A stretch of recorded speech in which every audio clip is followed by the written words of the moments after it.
Nabi Isa menikah, Yuni yang meradang.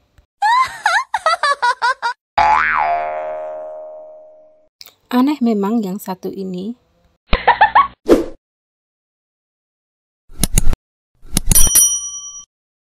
Inilah bahayanya kalau muslim yang kurang berilmu nekat terjun ke dunia apologetika. Justru membuat menyusahkan teman-teman apologet yang lainnya. Tanpa berusaha tabayun, Yuni sesat ngatain Nandar sesat. Tidak terima Yesus disebut menikah. Pertama kita bahas tentang Isa dan Yesus dulu. Yesus dan Isa adalah sosok yang sama yang diceritakan dengan versi yang berbeda. Nabi Isa adalah nabi, Yesus juga nabi, diakui sebagai nabi, tapi lalu dipuja-puja melebihi kenabiannya sehingga dia dijadikan sebagai Tuhan. Padahal Isa maupun Yesus adalah sebenarnya sosok yang sama.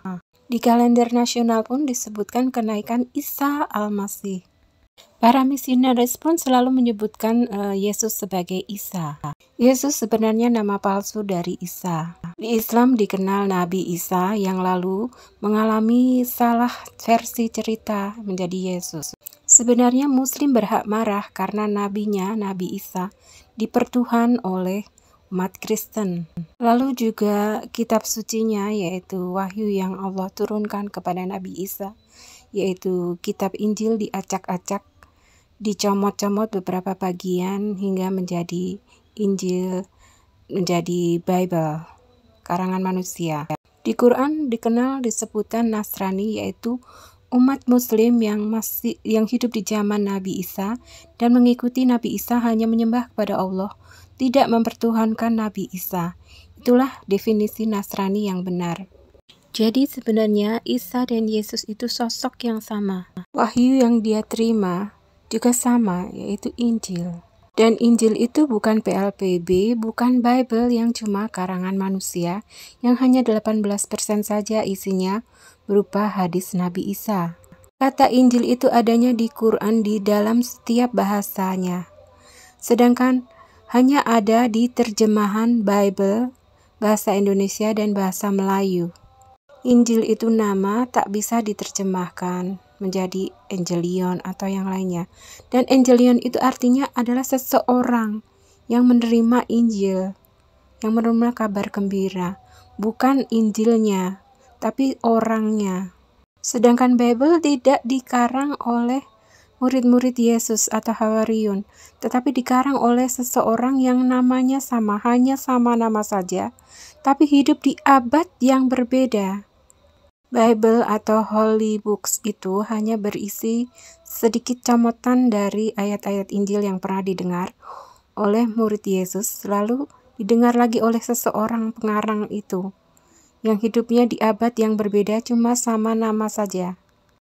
Matius, Yohanes, Markus, Lukas, semuanya itu bukan Hawariun, bukan murid Yesus, tapi seseorang yang hidupnya di abad yang berbeda, cuma memiliki nama yang sama saja. Cuman hidupnya jauh berabad-abad kemudian setelah para muridnya meninggal. Jadi pengarang Bible itu bukan murid Yesus. Nah, tentang pernikahan Nabi Isa atau Yesus ini, baik di Quran maupun di Bible sendiri sebenarnya telah disebutkan tanda-tandanya. Nandar telah menjelaskan tentang tanda-tanda pernikahan Yesus tersebut dalam Bible. Secara panjang lebar Nandar jelaskan, silahkan ikuti channelnya Nandar. Sedangkan sebagai Muslim, kalau Yuni tidak sesat, seharusnya mengikuti ayat-ayat Quran yang berikut ini yang menjelaskan bahwa semua nabi itu memiliki istri-istri. Allah anugerahkan istri-istri bagi para nabi. Jadi kalau Yuni mengaku sebagai muslimah, maka seharusnya dia mengimani ayat Quran yang satu ini. Quran surat 13 yaitu Ar-Ra'd ayat ke-38 yang berbunyi, dan sesungguhnya kami telah mengutus beberapa rasul sebelum kamu Muhammad, dan kami berikan kepada mereka istri-istri dan keturunan. Jadi Nabi Isa itu tidak hanya menikah saja tetapi juga berpoligami. Inilah ketentuan umumnya. Kenapa para rasul itu berpoligami? Karena membutuhkan perawi dari sisi kehidupan sang rasul itu yang jumlahnya banyak. wanita lebih dari satu, saksinya harus lebih dari satu, makanya berpoligami. Tak hanya beristri tapi juga berketurunan. Jadi aneh kalau Yuni sampai mencak-mencak begini, dia yang sesat kok. Lucunya malah ngatain Nandar sesat. Nabi Isa, karena dia yang mendengung-dengungkan bahwa Nabi Isa adalah Yesus, Yesus adalah Nabi Isa. Dia yang mendengung-dengungkan bahwa Yesus menikah dan mempunyai anak. Saya cuma tanya, kalau betul Nabi Isa itu adalah Yesus, Yesus adalah Nabi Isa, di mana literasi Islam yang mengatakan bahwa Nabi Isa itu pernah menikah? Baca tuh Quran surah 13 dia mengeluarkan ayat 38. Surat dalam Al-Quran yang nggak bisa menjawab pertanyaan saya. Terus saya tanya lagi literasi Islam lainnya, dia tidak bisa jawab, tapi dia menggunakan literasi yang bukan dari Islam.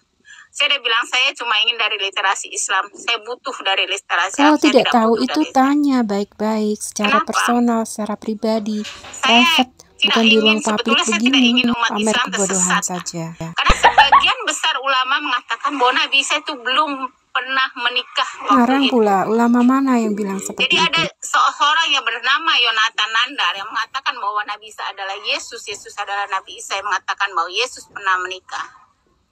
Saya pertanyakan. Tanya tuh secara privat, bukan secara publik terbuka begini, pamer kebodohan. Kamulah yang sesat. Saya menyesatkan umat Islam. Apakah salah saya mengatakan salah, dia jelas salah besar. Yang sesat dan menyesatkan itu kamu sendiri, Yuni.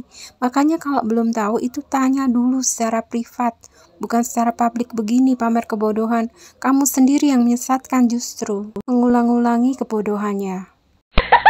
Nggak kapok-kapok, pamer kebodohan. Bikin malu aja, makanya micin itu dikurangin.